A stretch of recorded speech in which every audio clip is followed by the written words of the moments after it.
I'm here because I am a roaring lion crying out righteousness.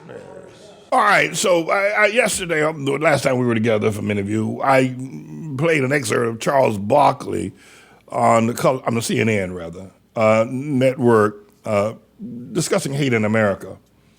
I'm not a fan of Charles Barkley. I don't have any reason, I don't see any for me to like him, but I do want you to listen to some of the things he has said and how CNN used him to promote their agenda and also to gear up people to protect the whole idea of same-sex marriages.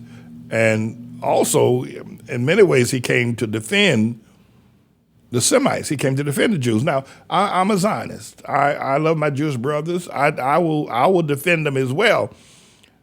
But I think what Barkley, in the first segment, and you can look at that because we're going to, I don't know, maybe we can run back outside. But Barkley was there defending the Jews, and Dave Chappelle said never say those two words together. But here, go ahead, Ms. Inja. Go ahead and roll that segment. Out this morning with Charles Barkley. But first, this NBA star Kyrie Irving has yet to return to the Brooklyn Nets after the team suspended him for posting a link on Twitter about a documentary that has been criticized as being anti-Semitic. The suspension was handed down after Irving initially refused to apologize and defended his decision to post the link. This is what NBA Hall of Famer Charles Barkley had to say before Irving was suspended. I think the NBA dropped the ball. In what way? I think he should have been suspended. I think Adam should have suspended him. First of all, Adam's Jewish. You can't take my $40 million and insult my religion. If you're going to insult me, you have the right, but I have the right to say, no, you're not going to take my $40 million and insult my religion. I think the NBA, they made a mistake. So joining us now, basketball legend, NBA analyst, Mr. Charles Barkley. Good morning to you, sir. I really appreciate you joining us. Of course, Don. Thank you guys for having me. Why so outspoken, especially when it comes to this issue? You know, even as someone you're covering sports, but you're speaking out about issues that have to do with culture and society. Why so outspoken about this? Well, Don, I don't like that word outspoken because I hope anybody who sees racism in any form whatsoever should stand up, whether it's against a black person, a Hispanic person, a Jewish person, Asian. Asian hate's going a big deal in this country right now. So anybody should try to do the right thing. If you see something wrong when it comes to race or homophobic or sexist, you should always say something. So, I'm always going to do that. I don't care about the repercussions. If I see something wrong happening, Don, I'm going to say something. How do you think the league should deal with it? Because, listen, he's still on suspension, but how do you think the league should deal with it? The reason I ask is because, you know, everyone is speaking out about it. Kyrie Irving is facing, you know, what he's facing. But the league let him go for a long time. They sort of are forcing him to apologize, but what if these are his real beliefs? Should they be dealing with that as well? Maybe they have someone who actually believes these things. I'm not saying it's right. Instead of forcing him to apologize, maybe they should be dealing with that part of it. Actually, that's a great question, Don. People have the right to feel and say what they want to. We have freedom of speech, but there are repercussions when you say certain things. All right. Barkley goes on to talk about Dave Chappelle as well, and that Chappelle made some anti-Semitic statements as well. Now, we played that in our first segment of this, and Don Lemon kisses, if you will, Barkley's, ring by saying, when I first came out, Barkley was the first person to call me to congratulate me. But let's go to part two now. First of all, one thing that always has disturbed me as a black person, which really bothers me about the Kyrie Irving situation and the Kanye West situation. First of all, being black in America is already hard enough.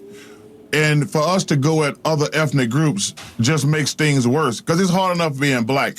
And one thing has always disappointed me, black people treat gay people, we are the worst when it comes to treating gay people.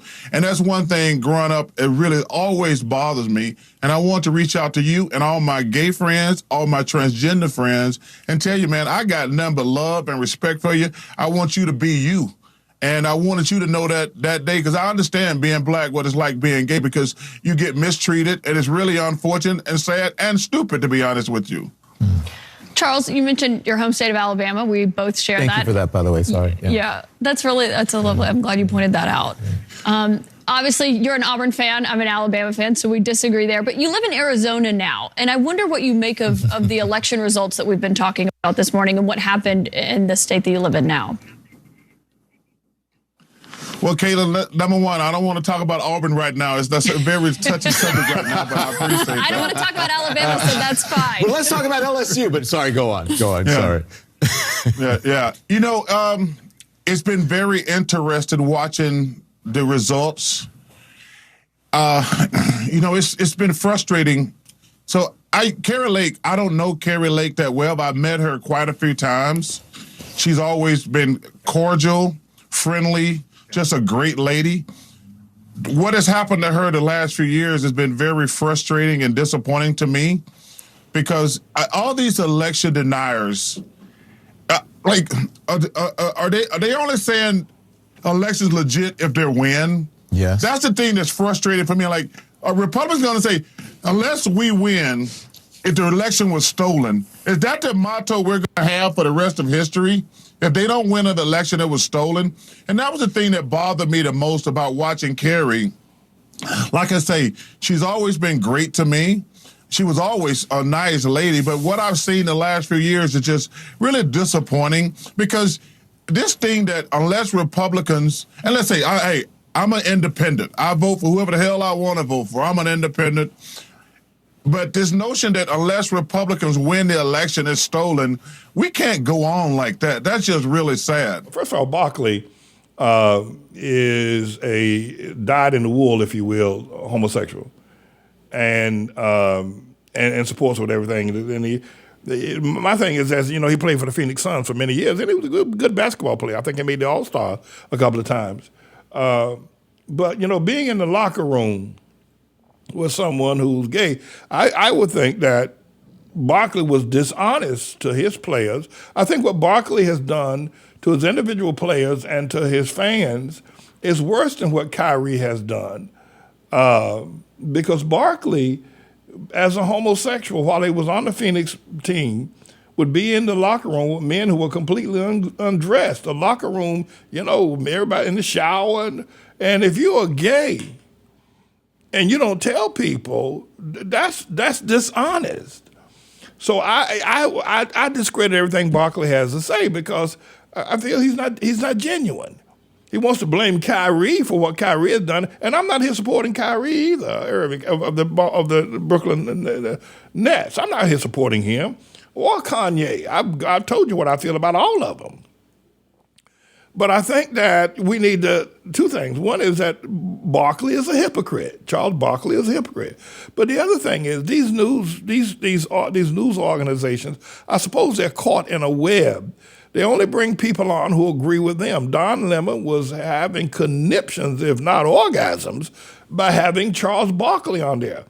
And so were the others who wanted to be able to get this vote through to support same-sex marriages and to blow off people like Dave Chappelle and Kanye West and Kyrie Irving. They want to blow them off, so they bring on people to attack. They brought Charles Barkley on to attack Kanye, to attack Chappelle, to attack Kyrie, and to attack people who believe the word of God. There's only one man, there are only two female genders, male and female. And so he was just brought on as a paid, if you will, weapon. They have a right to do that. They have a right to do that. That's what their audience want to hear. You know, more power to them. But, you know, I think you ought to check out Barkley is a hypocrite and been a hypocrite for many, many, many years. And these news networks, I don't see them lasting very long. I see what you saw happening there with Don Lemon and those other two women, Caitlin Collins and that other woman. They're trying to duplicate what Fox has done in the morning with Fox and Friends, which is very successful, and what MSNBC does with Morning Joe. They do 4 hours of broadcasting in a group, kind of, men and women talking back, and CNN is trying to catch up. I see all these news organizations going by way to cut flour because social media is so powerful, and perhaps if they can maybe take down Twitter, they might last a little bit longer. But one thing here, the Manning Report is going to live forever. Long live the Manning Report, and long live Manning. I'm James David Manning, everybody. I'm the Lord's servant, and don't you ever forget it.